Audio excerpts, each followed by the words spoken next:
할렐루야. 벨리스 파스쿠아. 예수님 부활하셨습니다. 오늘 시온 찬양대 찬양의 모습을 보니까 정말 예수님 그 이름, 약한 우리들을 강하게 하시려고 십자가 지시고 또 부활하셔서 사망 권세 이기신 주님을 찬양함이 정말 아름답고 또 귀했습니다. 우리 모두의 고백인 줄로 또 우리를 향한 메시지인 줄로 압니다. 부활하신 주님을 찬양한 시온 찬양대 너무 감사하고요. 우리 모두 부활하신 주님께 영광의 박수.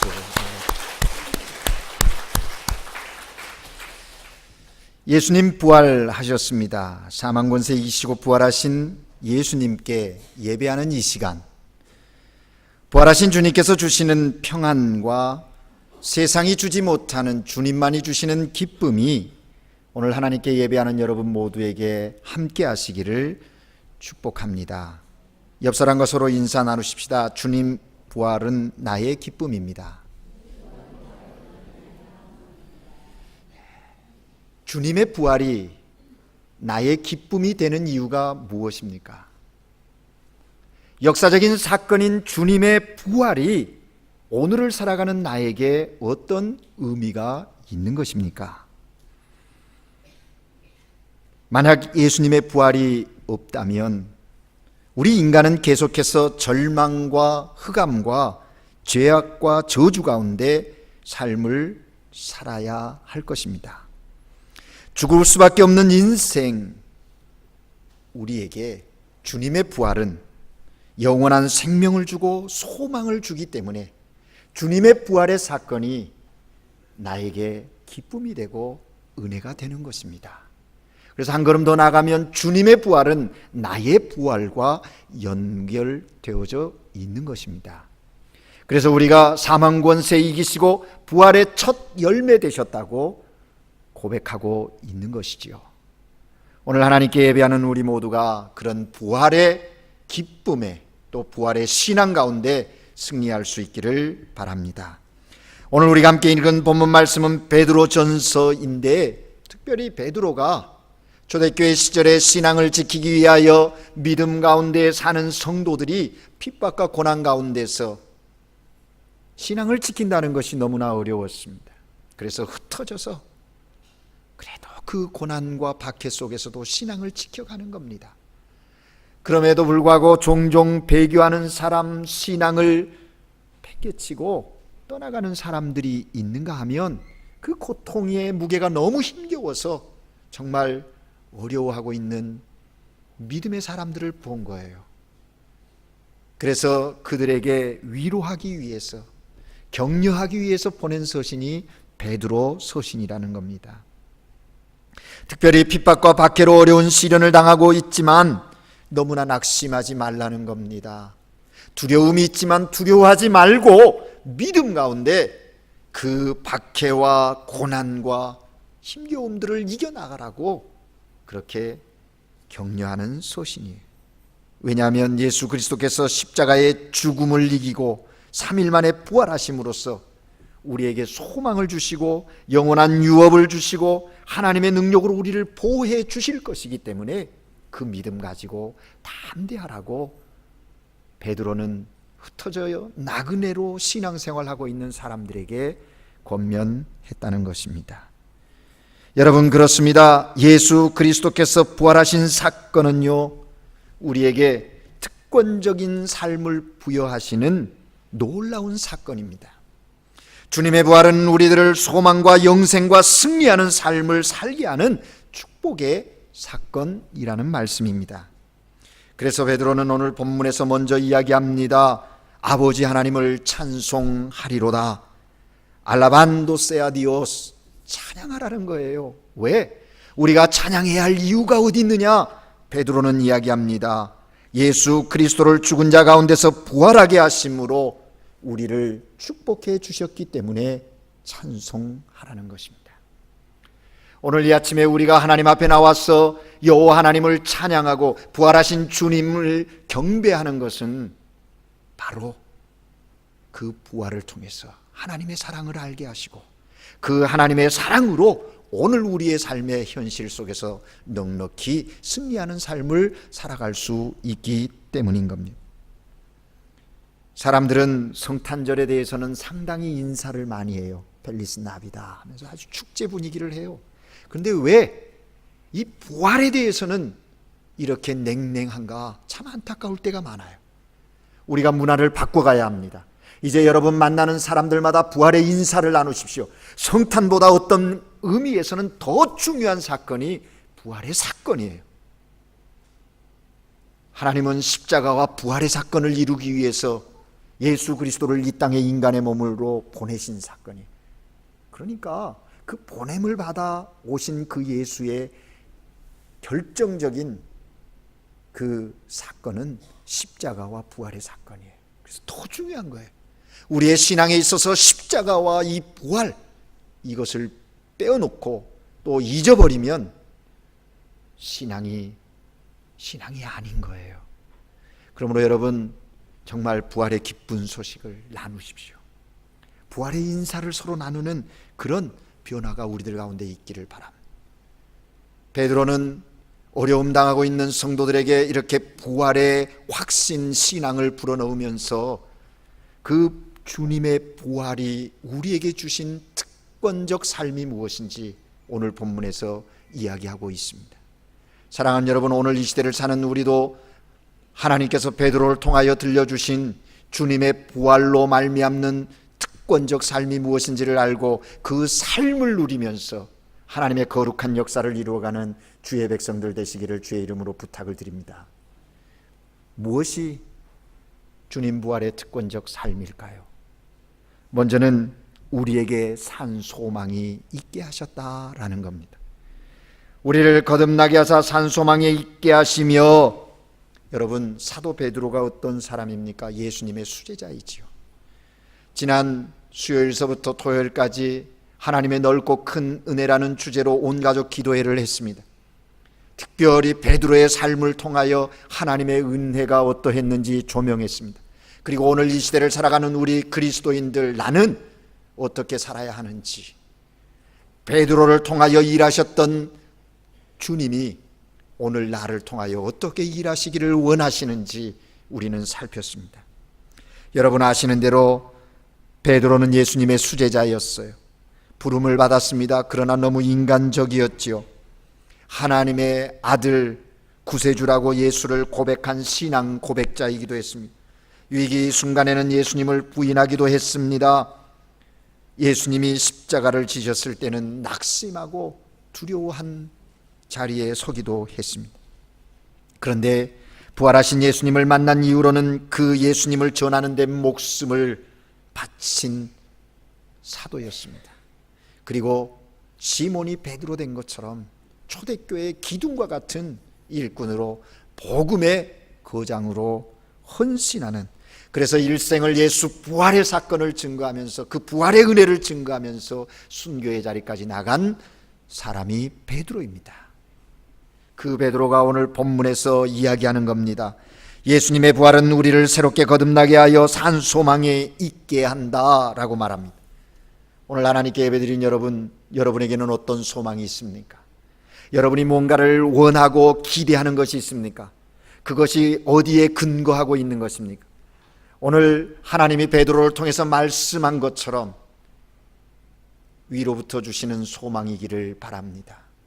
살아있는 소망이기를 바랍니다. 땡가모스 우나 에스페란사 비바, 살아있는 소망인 거예요. 이 소망은 소망 중에 소망이요 생명력 있는 소망을 말하는 겁니다. 사실 우리 그리스도인들이 이 소망 안에서 삶을 사는 것이라고 해도 틀림이 없어요. 우리는 이 소망 때문에 활동하고 능력을 받는 겁니다.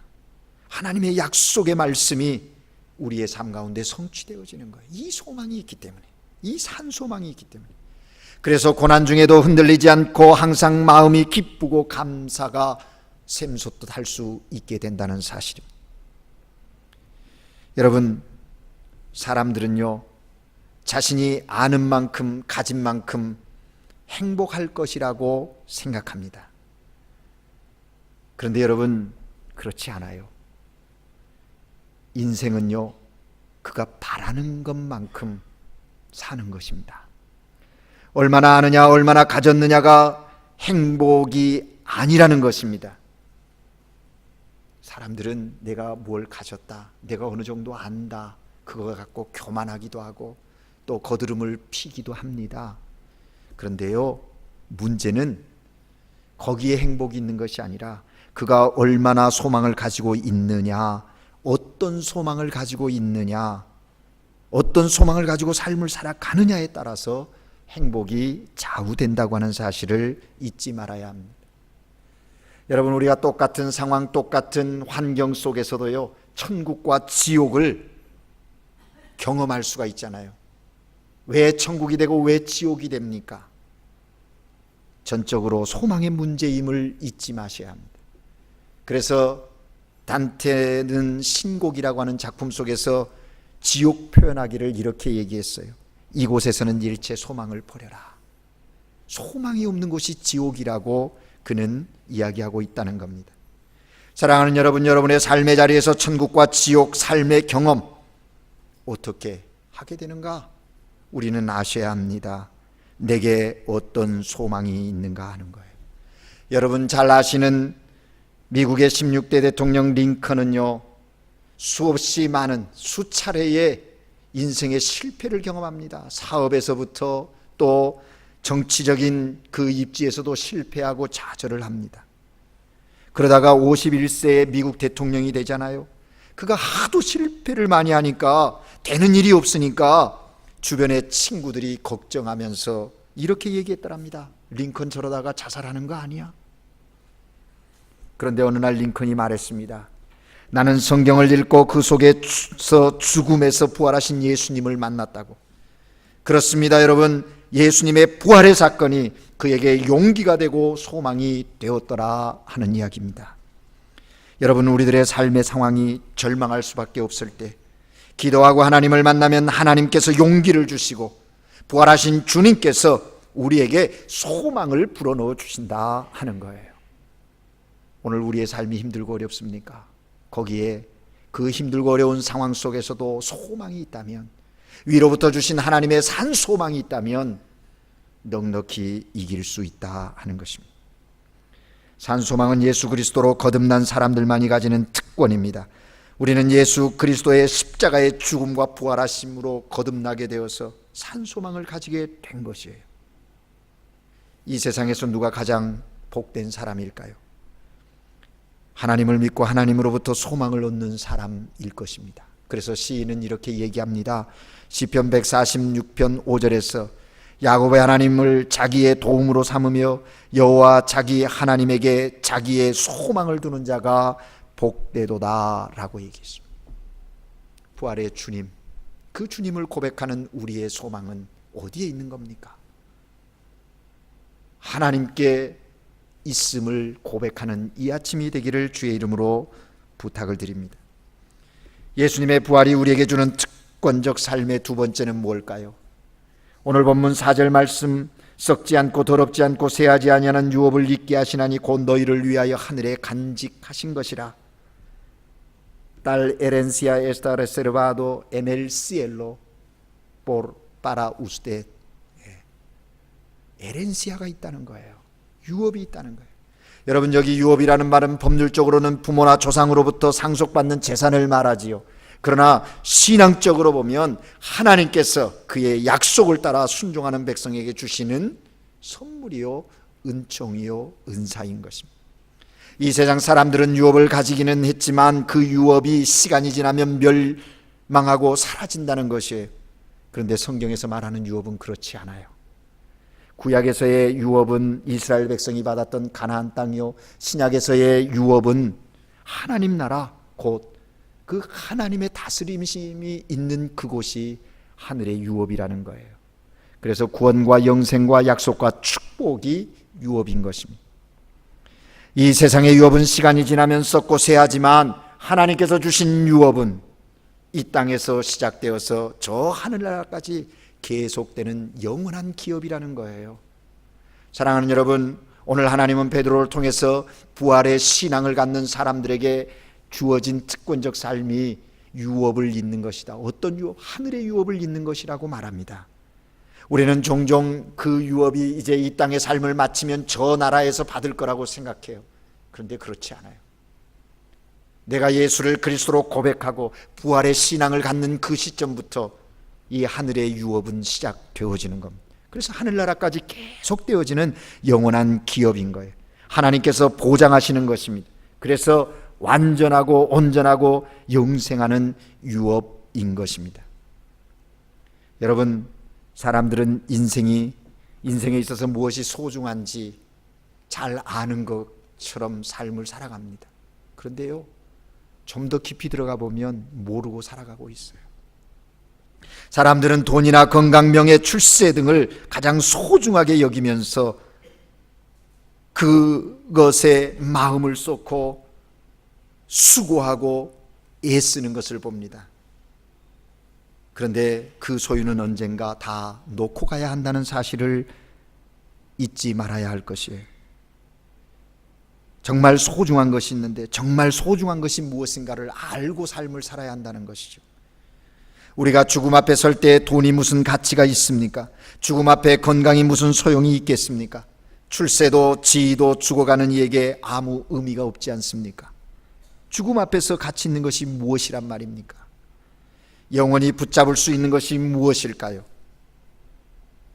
우리는 깊이 생각해야 합니다. 성경은 우리에게 말합니다. 재물과 보화를 이 땅에 쌓지 말고 하늘에 쌓으라고요. 어느 교회 부목사로 섬기던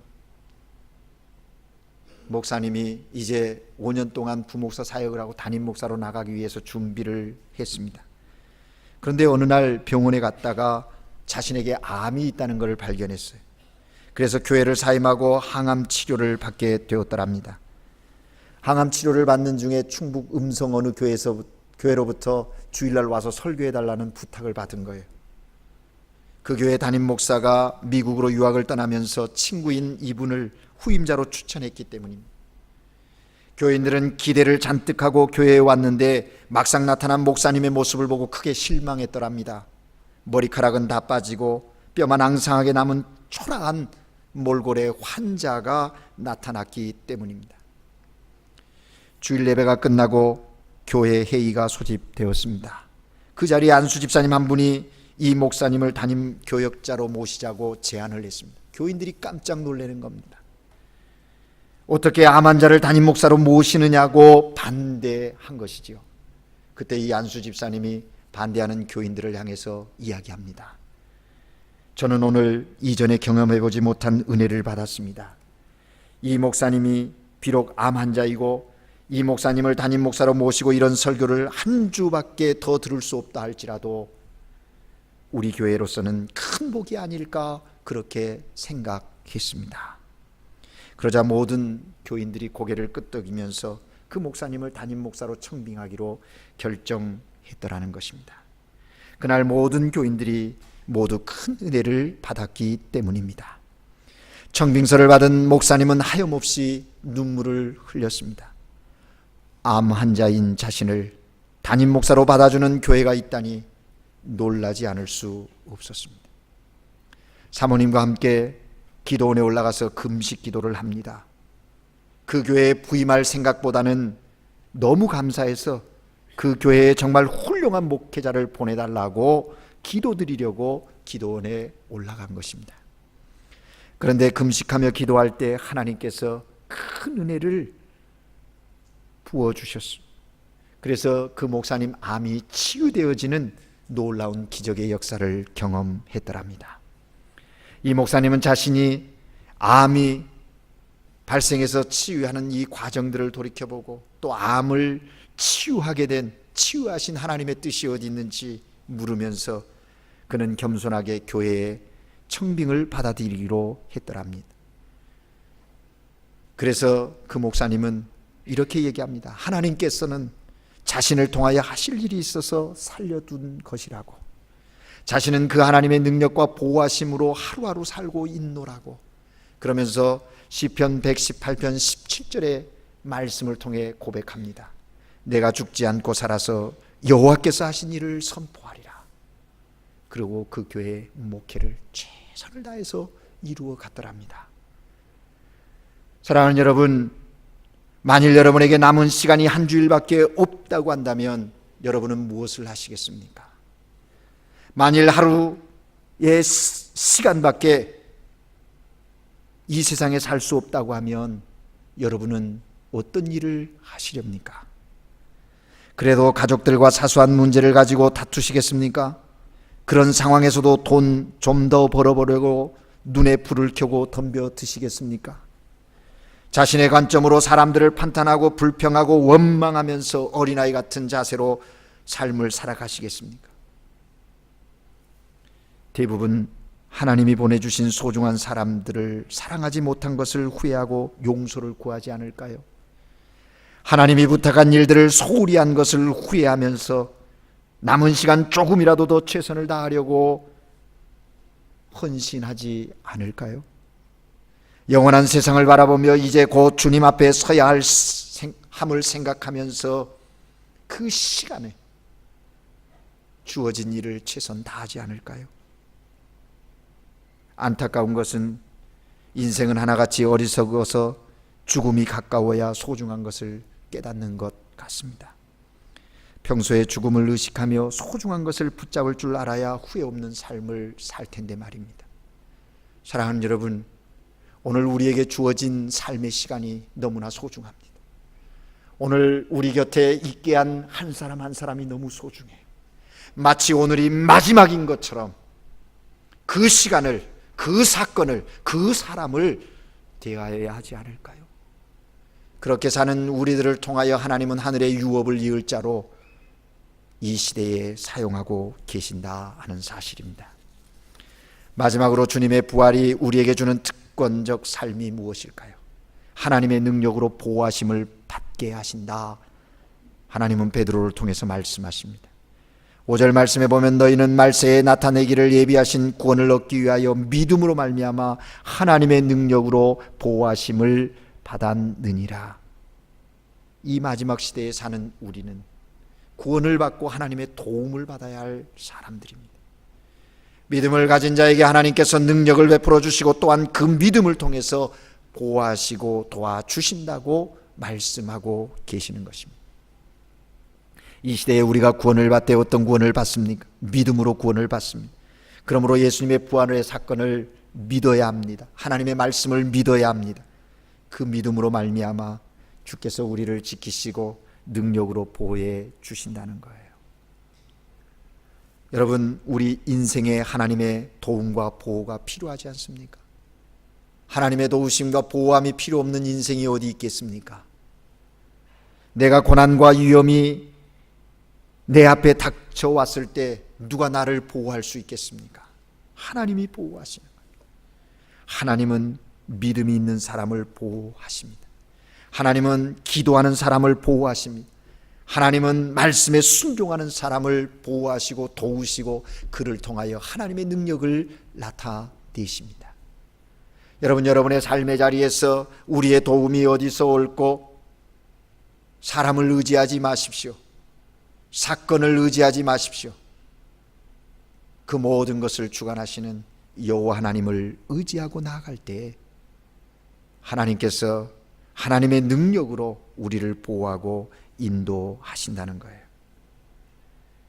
그래서 정말 하나님의 그 은총 베푸심 안에 승리하는 삶을 살게 되는 거예요. 하나님은 우리에게 말씀하십니다. 이사야를 통하여 말씀하시죠. 두려워 말라, 내가 너와 함께함이라. 놀라지 말라, 내가 너의 하나님이 됨이라. 여러분, 우리의 삶 가운데 두려워할 일, 놀랄 일들이 시시각각 다가와요. 그런 우리들의 상황을 하신 하나님께서 말씀하시는 겁니다. 두려워하지 말아라, 내가 함께한다. 내가 너 하나님이 아니냐? 내가 너를 굳세게 하리라. 참으로 너를 도와주리라. 참으로 나의 의로운 오른손으로 너를 붙들리라 말씀하십니다. 그리스도인이 누굴까요? 내 힘과 내 지식과 내 능력으로 사는 자들이 아닙니다. 하나님의 능력으로 오늘을 사는 자들을 그리스도인이라고 말하는 거예요.